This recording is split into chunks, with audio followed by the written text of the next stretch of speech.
Баршаңызға қайырлы күн достар. Біз сіздермен бүгін жемісті сүзбелі бәліш пісіретін боламыз. Каналға тіркеліп лайк басуды ұмытпаңыздар. Ең алдымен комнатный температурада ерітілген 82,5% сары майымызға қант ұнтағын салып, миксердің көмегімен жақсылап араластырамыз.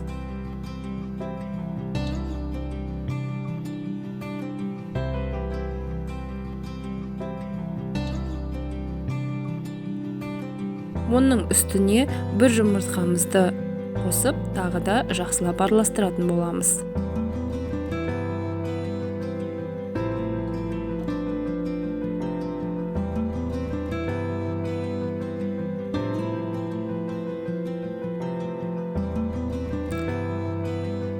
Оның үстіне қаймақ қосып, тағы да жақсылап араластыратын боламыз.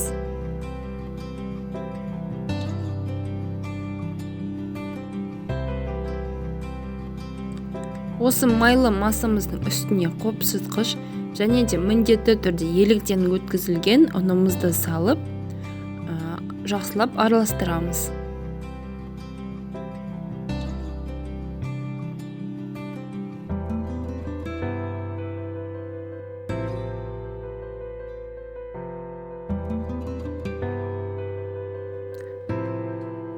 Қолымызбен қатты езгілемейміз, жай-жай ысқылау арқылы жұмсақ қамыр дайындайтын боламыз.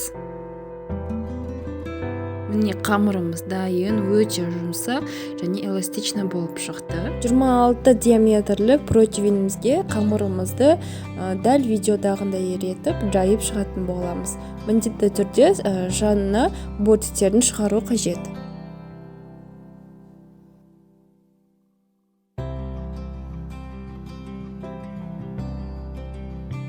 Жайып болған қамырымызды салмасын дайындаймыз дегенше холодильникке салып қоямыз.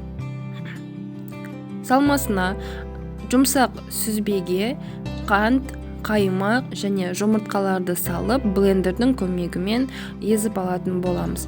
Егер сіздерде блендер болмаған жағдайда миксермен немесе вилкамның көмегімен езіп алуларыңызға да болады.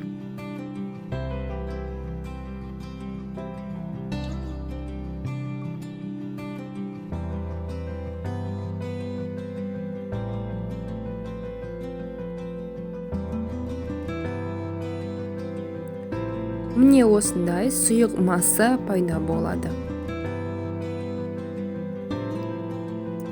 Осы сұйық массамызды қамырымыздың үстіне әдемілеп жайып шығатын боламыз. Міне салмамыз дайын. Енді мен оның үстіне әдемілік үшін, бір жағынан дәм болу үшін таңқураймен қарақаттарды теріп салып шықтым.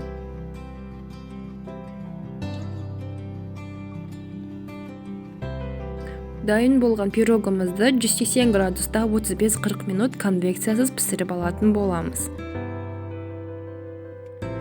Қараңыздар, қандай нәзік әрі дәмді пирогымыз дайын болды.